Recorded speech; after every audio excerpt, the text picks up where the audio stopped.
Welcome to the Ecommerce Toolbox Expert Perspectives, a podcast by Noibu, where we explore the elite strategies and cutting-edge insights with our expert guests. Get ready to propel your e-commerce business to the next level.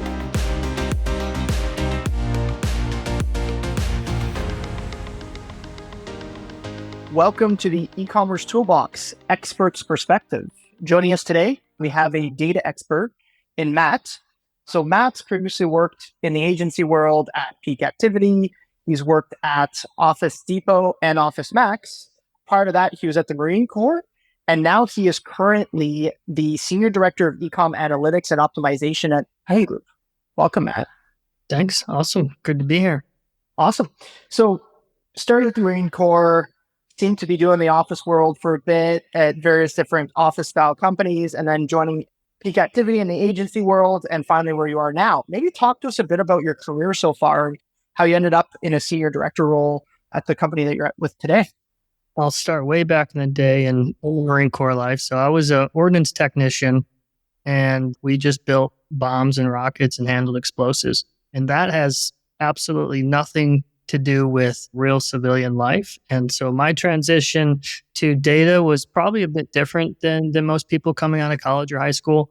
I luckily landed a job at Office Max when I moved back to Chicago, and I started in on-site search optimization. So basically search term that somebody would search on the website, let's just say case paper, and optimizing their results for it. And I started really getting into, why are people searching these things? What are they really looking for? Why aren't they clicking on the product when they actually search that? And then analyzing the data.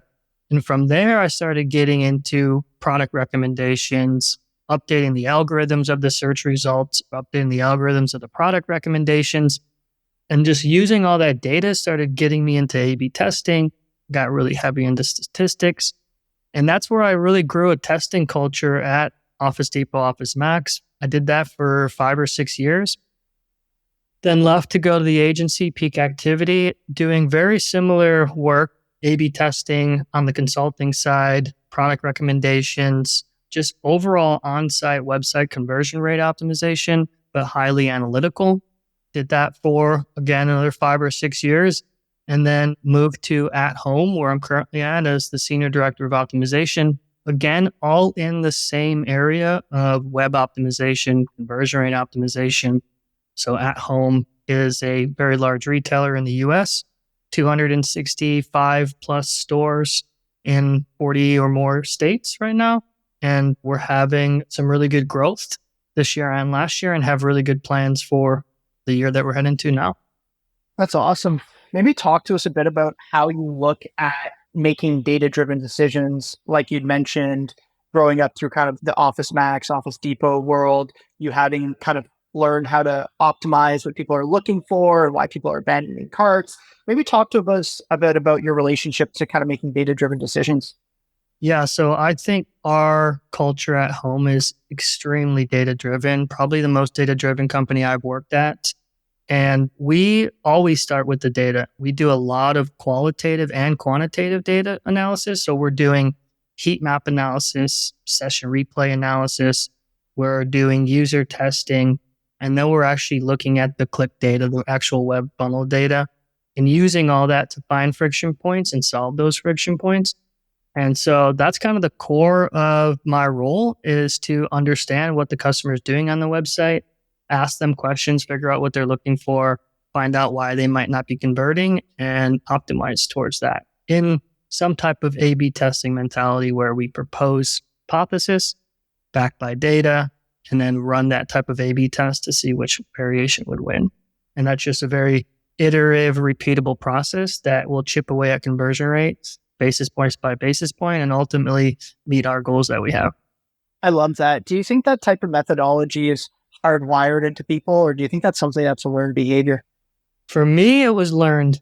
I'll be totally honest. I had very bad grades in high school, and really the only subject I was good at was math, and didn't really think I would pursue a career in math or analytics or data. If you would ask me when I got out of the Marine Corps if this is what I would be doing, I would have been like, nope, I have no idea. A lot of people helped me learn to get to this point. I took many courses. I went to college after the Marine Corps and had to work towards this. And now I think it comes a bit more natural. For me, it was learned, but I do know people on my team that are probably hardwired to be analytics people, and that's what they've always known they were going to be. I love that. And how do you balance? And I feel like it's like really balancing on a knife's edge, the over reliance on being able to make data driven decisions with like analysis paralysis. Because a lot of the times when you go down these rabbit holes, I'm sure you see conflicting data points. So like, how are you balancing that within your culture on basically ensuring that you're being data driven, but not kind of falling victim to analysis paralysis? Yeah, I go back to my Marine Corps leadership traits. And one of probably the most important leadership trait that I've taken away from my training was just decisiveness. Now I'm making much different decisions now in my career at home than I was in the Marine Corps, and they have way different consequences on that decision. But just making a decision on the data and avoiding that analysis paralysis is what we strive to be. Of course, you fall into it with A/B testing, right? You might see one metric go up, the other one go down, and then you're like, what do we do? And so you dig deeper, you maybe slice it by device type, and you say, oh, it's winning on desktop, it's losing on mobile devices. And you'll get into analysis paralysis there. And ultimately, you have to be that voice in the room that says, hey, guys, we need to take a step back. We can't spin our wheels here anymore. We need to make a decision on this test. We're either going to call it a winner, a loser, and move on to bigger and better things. And so I think that is a culture that we've instilled at home, that I instill as a leader here, to be decisive when it comes to the data. I love that. I think it's always interesting. Even we have those internal debates too. Do you start with the thesis and back the thesis with the data, or do you start with the data and then try and find the thesis after? So it's interesting to hear how you guys look at that. When it comes to gaining executive and leadership sponsorships for some of the things that you find through your data journeys, how are you positioning data into compelling stories to really drive home narratives that are going to drive potentially cross-functional behavior and action within a business? Yeah, this is, I would say, a skill that I look for in hiring, and also a skill that you need to develop. Just storytelling with data in the first place is a very important skill. Think about speaking statistics to people that don't understand statistics. It can get kind of muddy, right? Well, it's winning. The data shows it's winning, but statistically it's not confident. And then you got to explain that. And so being able to tell that with data visualization is super important. So you can visualize it on the screen, on a presentation in Excel. One of my favorite books that I always buy for anybody that joins my team is Storytelling with Data by Cole Knopflick. Very, very good book. We'll try to put the link here in this podcast. Highly recommend it. Anybody that's getting into data and analytics and storytelling with data, even if you've been doing visualizations for years, you will find something insightful in this book. And just a couple tips that I always tell my team is to keep their slides very simple, straight to the point. You'll see in that book that she highly recommends against using pie charts, which you probably see pie charts all the time in any presentation that you see that has a visualization. But if you read this book and come to the understanding that they are not a good tool to use, not a good chart to use, and there's way better ways to visualize that. And so that is a book that I highly recommend and can purchase for anybody that joins on my team. That's awesome. I think that's so important. And I didn't know that anecdote about the pie charts, but I'll definitely have to check out the book or at least skim a summary. Very open-ended question here. And I'm sure there's a lot of different ways to do this, but how do you use data to increase conversion rates when you look at things like an e-com website? Yeah, I'll go back to what I said earlier, the qualitative data and the quantitative data.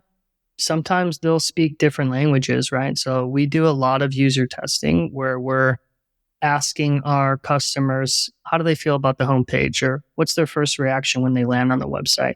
Or can they find the add to cart button? Simple as that. How would you compare our site to another site and one of our competitors? And you'll get certain reactions because they're speaking to you out loud. They're talking you through other thoughts. And you don't get that by just looking at data in Google Analytics or Adobe Analytics. You're not going to get that real feedback. So you could totally miss something, a friction point in looking at it through the data that the customer is just telling you. So we use that to back up all of our hypotheses, all of our testing program is taking that qualitative and quantitative, combining it and proposing a solution to it. So that's, I think, the simplest way to find friction points and chip away at that conversion rate. Love it. And obviously to run that style of operation, you need a certain amount of rigor and you need to know when to push, when to pull. What are some of the leadership skills that you think leaders in your role need to develop to be efficient at doing that? Yeah, at least at home, our culture is set up to drive this forward. I've been at other companies in my consulting days, seen change is looked at as very difficult to get past. That you may be working with a company that I would consider a dinosaur when it comes to proposing just changing something, right? But the good thing at home, we're culturally set up for that. Change is very welcoming. And so we're just at that point in our e-commerce journey and our retail journey that any idea is a good idea if you have the data to back it. And so we take that very seriously, basically spread out through our entire organization that we are advocates for change. We will push the envelope. We want to beat the competitor. I always say to my team that our competitors are testing. They're always testing. And if we're not testing, we're going to lose. They're going to beat us. And so we try to test fast and fail fast. We test as fast as possible. I think we have a leg up because we are testing so many different things all the time. And so if we're testing and learning faster than our competitors, we're going to outbeat them. So hope that answers your question. I love that. I think you're bang on. I think e-com, as you look over the last 15, 20 years, it started off with availability, and now it's really pushing towards who can curate and build the best experiences and get products to the people in the way that they want it as quickly and for the best cost. I think a lot of the things that you're saying there completely ring true. What are some of the trends that you're seeing in 2024 that are top of mind for you as you kind of lead the analytics team, the testing teams? Yeah, I think for us, we are seeing and using a lot of anomaly detection. So we're Adobe shop, we're on Adobe Analytics, and we're getting alerts sent straight to our inboxes or our phones telling us there's an anomaly that's been detected, whether it's on the cart or it's on the homepage, or your bounce rate spiked on the product page. And it tells us by segment. So right now we're at this point where a lot of the analysis is being driven from some type of anomaly that's been detected, and we'll dig into it. Where I think we're heading in the future is, sometimes I'll get on in the morning and I'll see my inbox is flooded with alerts. Which ones do you take seriously? Which ones do you actually spend time analyzing? Which ones should you flag and look into? And I think that's like the tipping point when it comes to some of the AI that's happening in analytics in general, is the so what, I call it, right? You get these alerts, you get these anomalies, but so what? What do I do? What's the solution? And I think that's going to come. You're going to ultimately end up getting a anomaly. Hey, your bounce rate's spiking on the PDP. Here's 5 solutions to it. Email acquisition pop up, or make your add to cart button larger, or add some different copy here. So you're going to start getting recommendations that you can go hypothesize and test and solve those anomalies. That's where I think it's going to make our jobs easier. Yeah, and Matt, I think you got into my next question, which is kind of like, what do you think, if you look over the next 5 to 10 years, whether it's in the technology that's going to continue to be developed or just in e-com as a whole, like, where do you think some trends will emerge? You mentioned AI and recommendations, but anything else that comes to mind on where you kind of think the puck is moving? I think personalization is a big one. Everyone, when you think of personalization or what website is the most personalized, everyone thinks Amazon, right? If you hit my Amazon homepage, you know way too much about my life, my personal life, and everything. And I think within the next couple of years, 5, 6 years, all websites are going to have that capability or have the ability to do it at scale.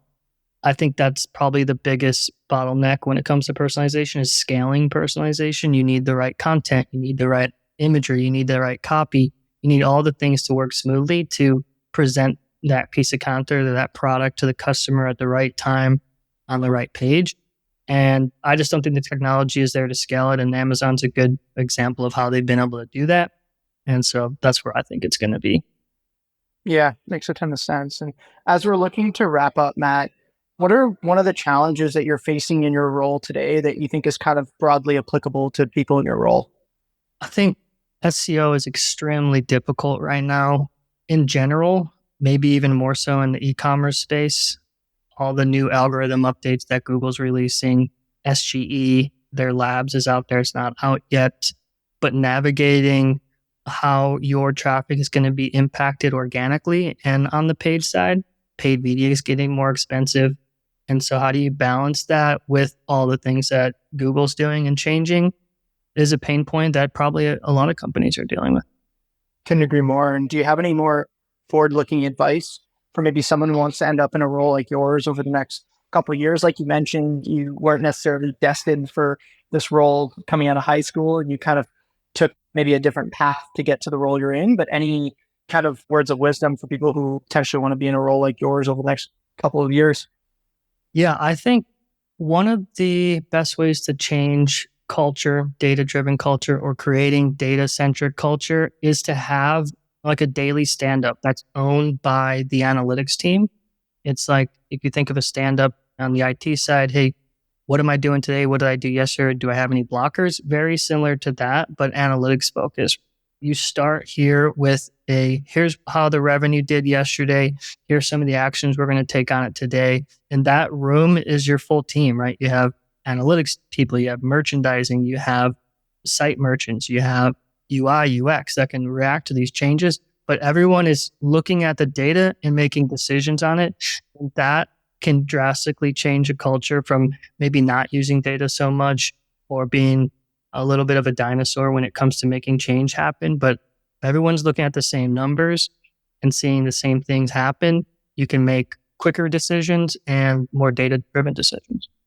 Fully aligned. Matt, thank you so much for your wisdom. And I think this is going to be a really, really good specialized episode on how to make data-driven decisions. So really appreciate your time and thanks so much. Awesome. Thank you. The Ecommerce Toolbox Expert Perspectives is brought to you by Noibu. To find out more about Noibu and how we can help you debug your e-commerce site and rocket your revenue, visit www.noibu.com. That's Noibu.com. And then make sure to search for the Ecommerce Toolbox Expert Perspectives on Apple Podcasts, Spotify, Google Podcasts, or anywhere else podcasts are found, and click subscribe so you don't miss out on any future episodes. On behalf of the team here at Noibu, thanks for listening.